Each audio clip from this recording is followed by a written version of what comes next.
दक्षिण सोलापूर विधानसभा मतदारसंघात भाजपला शहरासह ग्रामीण भागातही चांगली मते मिळाली आहेत.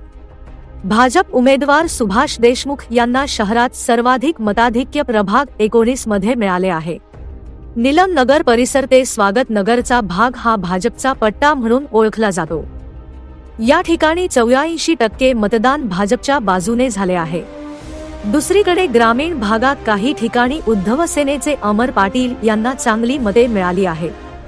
प्रजा जनशक्ती पार्टीचे बाबा मिस्त्री यांना 3ऱ्या क्रमांकाची मते मिळाली असून नई जिंदगी कुमठा नाका परिसरातील बहुतांश मतदान केंद्रांवर त्यांनीच आघाडी घेतली आहे.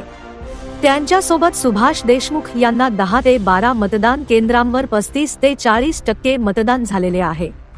दक्षिण विधानसभा मतदारसंघात भाजपचे सुभाष देशमुख, उद्धव सेनेचे अमर पाटील, प्रजा जनशक्ती पार्टीचे उमेदवार बाबा मिस्त्री तसेच अपक्ष उमेदवार धर्मराज काडादी यांच्यात प्रमुख लढत होती. सुभाष देशमुख यांना 1,14,600 मते मिळाली असून त्यांनी तब्बल 75,000ची आघाडी घेतली. जिल्ह्यात ही सर्वाधिक आघाडी आहे. या ठिकाणी उद्धव सेनेचे अमर पाटील यांना 2ऱ्या क्रमांकाची मते मिळाली आहेत. त्यानंतर बाबा मिस्त्री 3ऱ्या स्थानी तर धर्मराज काडादी हे 4थ्या स्थानी राहिले आहेत. बूथ क्रमांक 1 ते 4 हा भाग पाकणी परिसरात येतो. या ठिकाणी देशमुख आणि पाटील यांना चांगली मते मिळाली आहेत. देशमुख यांना 1,272 तर पाटील यांना 673 मते मिळाली आहेत. मतांची अशीच आकडेवारी ग्रामीण भागात अनेक ठिकाणी पाहायला मिळाले. 80% ग्रामीण भागात सुभाष देशमुख यांनाच पहिल्या क्रमांकाची मते मिळाली आहेत. बूथ क्रमांक 160 ते 170 हा भाग जुळे सोलापूर परिसरात येतो.